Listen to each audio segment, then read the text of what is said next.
A few weeks ago, a woman was gored by a bison in Yellowstone National Park, which adds her to the long list of people with similar injuries or even deaths over the years. Because I live near Yellowstone, I grew up hearing constant complaints about the stupid tourists who didn't have enough common sense to realize that chasing a bear is a bad idea. But as I've traveled, I've realized that it isn't just Yellowstone. Tourists across the world are almost universally regarded as disrespectful idiots. And there are two very simple reasons why.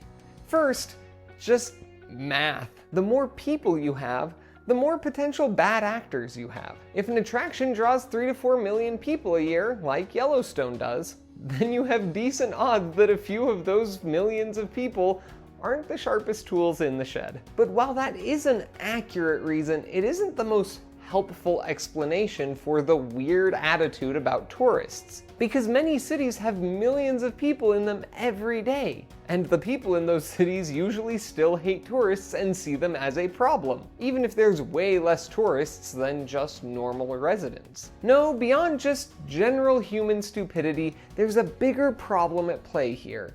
And that problem is perspective. People and places are all different, and tourists are, by definition, people from a different place coming to visit your place. So New York City residents grumble about tourists not being street smart, and Wyoming residents grumble about tourists not knowing how to be safe around wildlife. And it gets even more extreme when you go international. One of the biggest complaints I heard growing up was about international tourists destroying and making a giant mess in bathrooms because they didn't know how to use them properly. There were signs put up in all the bathrooms around places like Jackson Hole with instructions on how to use the toilet in multiple languages, including diagrams and charts and pictures. As a kid, I laughed and shook my head along with everyone else, thinking about how absurd it was that these out-of-towners were so ignorant that they didn't even know how to use a toilet. And then I spent some time living in China. Suddenly,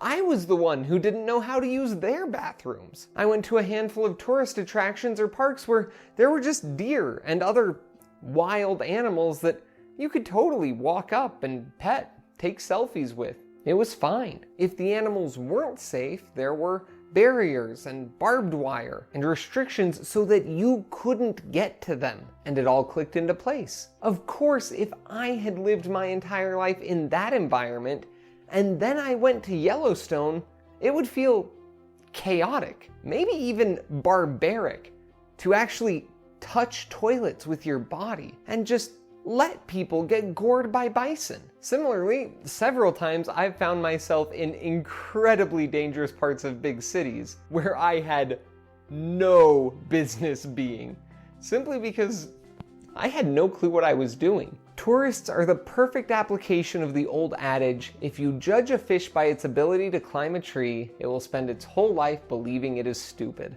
Tourists are fish out of water, so no matter where you go or what you do, they're always gonna seem a little stupid. But they aren't. They just have a different perspective and a different life experience. That's one of the reasons I strongly encourage people to travel. It doesn't have to be somewhere far away or exotic, it just needs to be someplace different and unfamiliar, because it helps you see a different perspective. And when you do have the chance to go to a new and different place, I'm excited to say that you'll seem stupid too.